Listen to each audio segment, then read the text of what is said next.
Saudara-saudari yang terkasih, sudah lama kita tidak berkatekesen.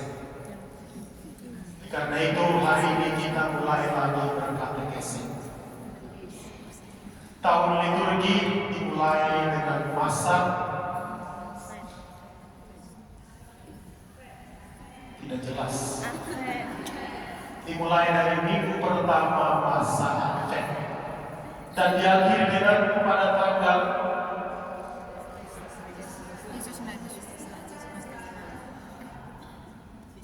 Kristus Raja Semesta Alam. Lalu masa Natal dimulai pada saat kapan? Bingung. Baru habis rayakan Natal tapi lupa. Masa Natal dimulai pada saat tanggal 24 malam dan berakhir pada minggu kemarin, Pesta Epifani. Hari Minggu ini selain kita merayakan hari Minggu Pesta Pembaptisan, apa yang kita rayakan? Tidak tahu. Minggu masa biasa yang pertama.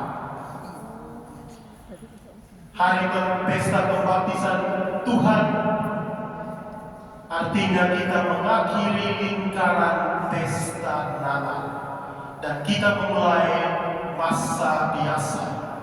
Masa biasa bukan berarti kita menjadi biasa lagi, bukan menjadi biasa-biasa saja, tetapi masa biasa harusnya menjadi lebih berarti bagaimana kita mempersiapkan diri untuk kemudian memasuki masa Prapaskah dan puncaknya pada perayaan Paskah nanti. Karena liturgi kita masih di bawah garis kemiskinan.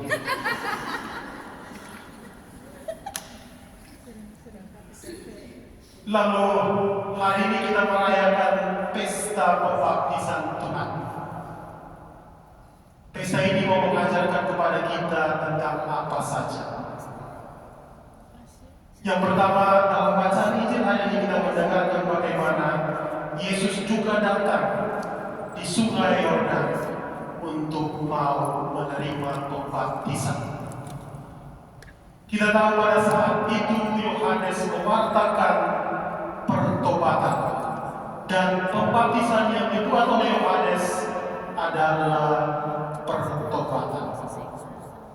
Kenapa Yesus yang adalah anak Allah yang tidak berdosa mau menerima dirinya untuk dibaptis oleh Yohanes?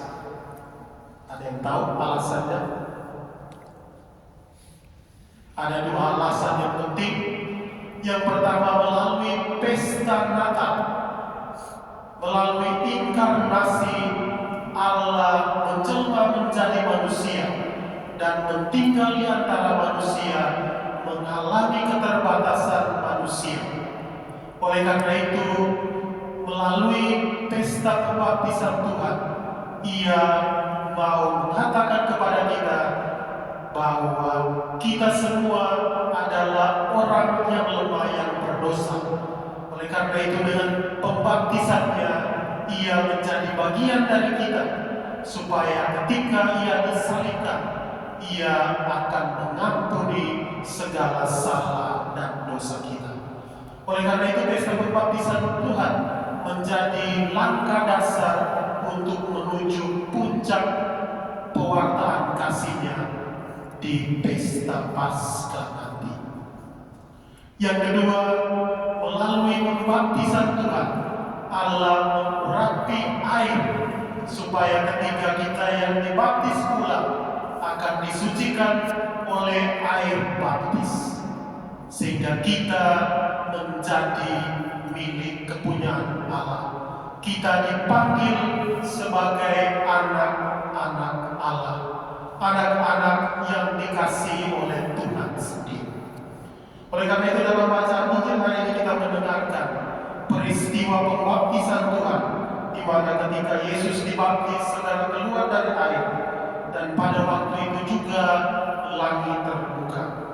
Ia melihat Roh Allah seperti burung merpati yang turun ke atasnya, dan suara dari langit yang berseru, "Inilah putraku yang terkasih, kepadanya lah aku berkenan." Melalui pesta pembaptisan Tuhan, kita melihat kehadiran Allah Tritunggal yang Maha Kudus, Allah Bapa Sang Pencipta, Allah Putra Sang Penebus, dan Allah Roh Kudus yang menghibur kita, yang senantiasa ada dan bersama-sama dengan kita.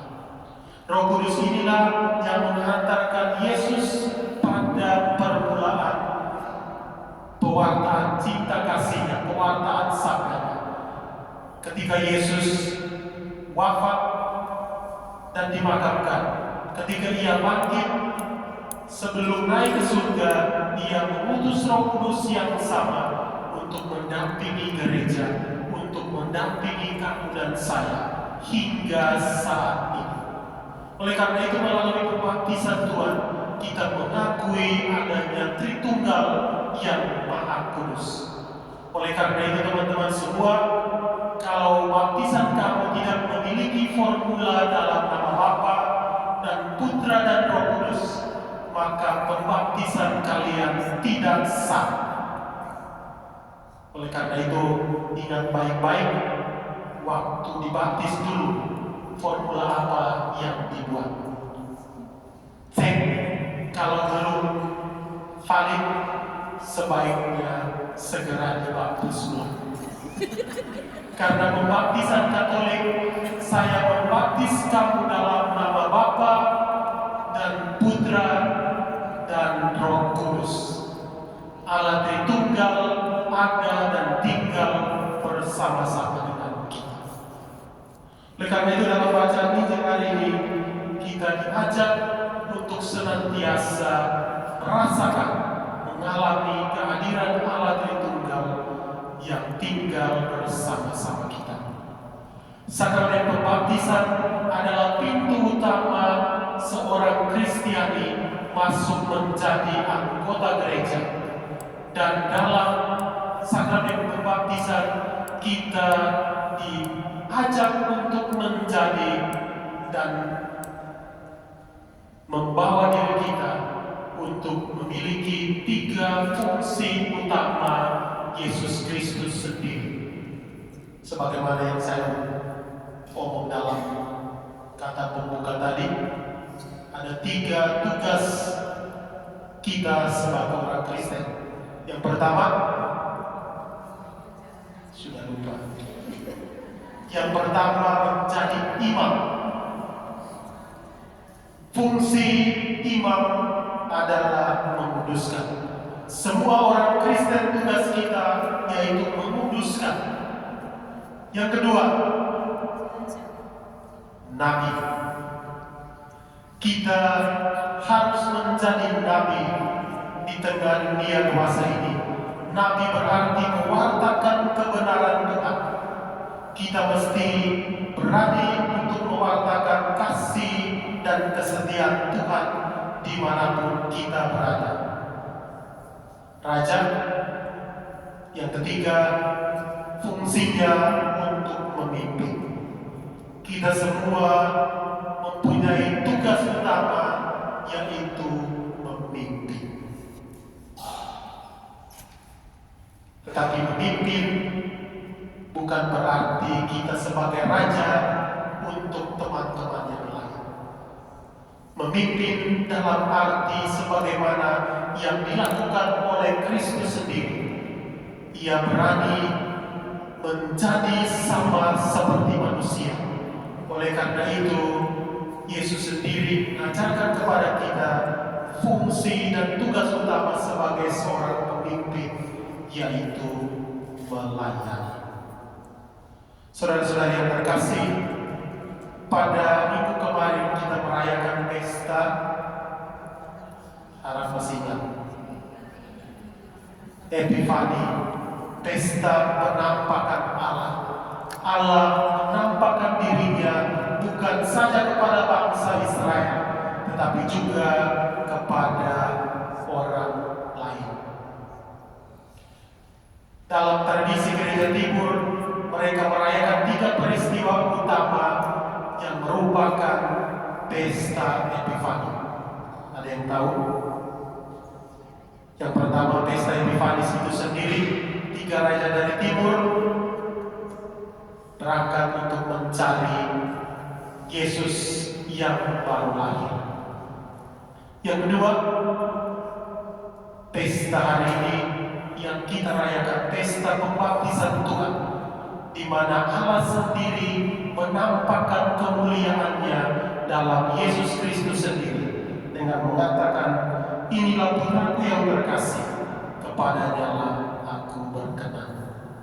Dan yang ketiga adalah pesta perkawinan di Kana, ketika air diubah menjadi abu, di mana Allah menampakkan kemuliaannya kepada umatnya. Karena itu saudara-saudara yang terkasih dalam Kristus, Allah menampakkan dirinya kepada kita setiap saat dan dimanapun.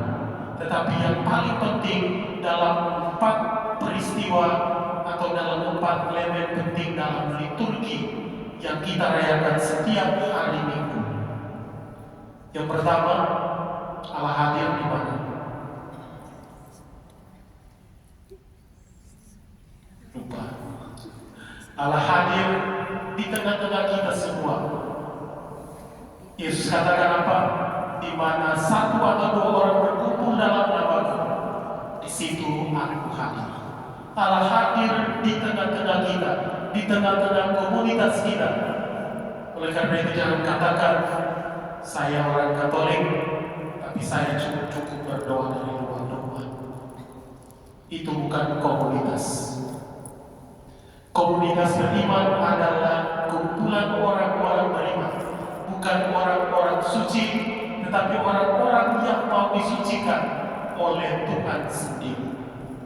Kita semua orang berdosa, tapi kita mau untuk disucikan oleh Tuhan. Yang kedua, kehadiran Tuhan melalui bacaan-bacaan yang kita dengarkan, di mana Allah hadir dan mengetuk hati kita. Ia berbicara melalui firman-firman-Nya. Yang ketiga, Allah hadir melalui iman yang merayakan misa. Dan yang paling penting, Allah hadir melalui kurban Ekaristi yang kita rayakan setiap hari ataupun setiap hari. Oleh karena itu saudara-saudara yang terkasih, sudahkah kita mengalami kehadiran Allah di tengah-tengah kita? Melalui pesta pembaptisan Tuhan ini, kita diingatkan kembali untuk menjadi orang Katolik yang sejati, yang mengerti tugas-tugas kita. Tugas sebagai imam, tugas sebagai nabi, dan tugas sebagai raja. Kiranya melalui pesta ini, kita semua dikuatkan untuk mewartakan kasih dan kebaikan Tuhan dimanapun kita.